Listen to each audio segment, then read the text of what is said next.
Linda McAvan, Labour MEP for Yorkshire and the Humber. The European Court of Justice has looked at this case and ruled that it believes there's no exceptions, that the UK should meet its pollution obligations as set down in European law. What's your reaction? Well, we were supposed to hit these targets for cutting pollution by 2010. We were then given some leeway to 2015 to put them under control, but what the court has found is that we don't have plans in action. The government's admitted that'll be 2020 at the earliest before we actually get pollution levels down, and in that time more people get unhealthy, more people die because of air pollution problems. What do you think of that then, the fact that it is going to run and run, that it could be 2020 or even later before pollution levels are down, given, as you say, that it, according to the government's own figures, causes thousands of people to die prematurely? Well, one of the biggest public meetings I've done on an EU legal issue has been about air quality in Sheffield.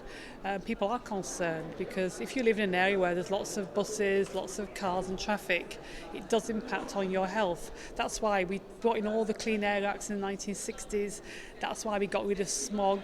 But we don't want to go back in time. We don't want to see people getting ill health again because of air pollution. So it is a priority for local people. What is the point of the UK signing up to laws like this if ultimately they're not actually going to meet them, and it kind of goes on and on and on without anything actually being properly done about it? Well, often we often think the EU imposes laws on Britain, but actually our Department of the Environment was intimately involved in negotiating these laws. Our own governments accepted these targets and said they were achievable. But I think what we've had is reluctance recently not to make progress, not to see it as a priority, to see it as sort of red tape. I don't think this is red tape. I think that these laws are there to protect people. And if we look back in history, look back at Clean Air Acts, look back at laws to protect the environment, we have benefited. And I think most people accept that. So there are some difficult issues for governments, but what we need now is a plan from the UK government. That's what the European Commission wants. They want a plan from the UK governments to show they are tackling the issue and taking it seriously. This is not the EU that's asked for action today. It's the UK Supreme Court that actually asked the European Court of Justice to look at this, because the UK courts think the government should be doing more, and they're going to look at it again next year.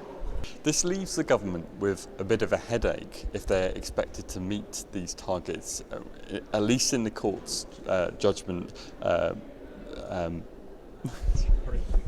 What am I trying to say? You don't know, just start again. Think about it. Here we go then. This leaves the government with a bit of a headache. They're expected to meet these targets as soon as they can.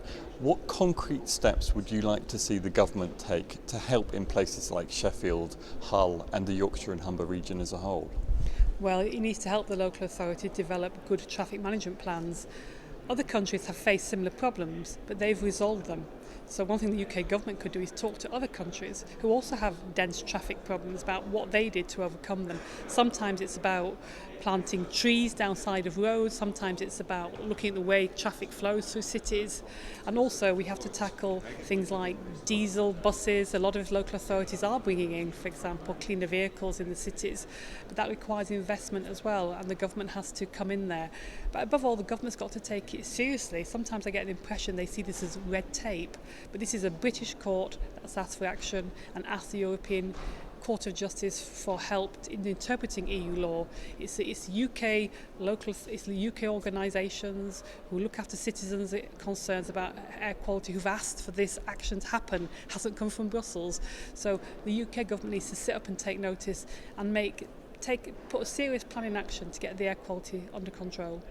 Given the fact that budgets are tight in local authorities in your local area, would you like to see the government commit serious money to tackling this problem at a local level in Yorkshire and the Humber?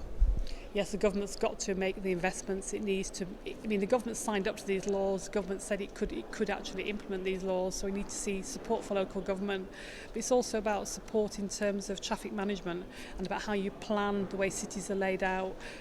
There's lots of different issues that need to be resolved.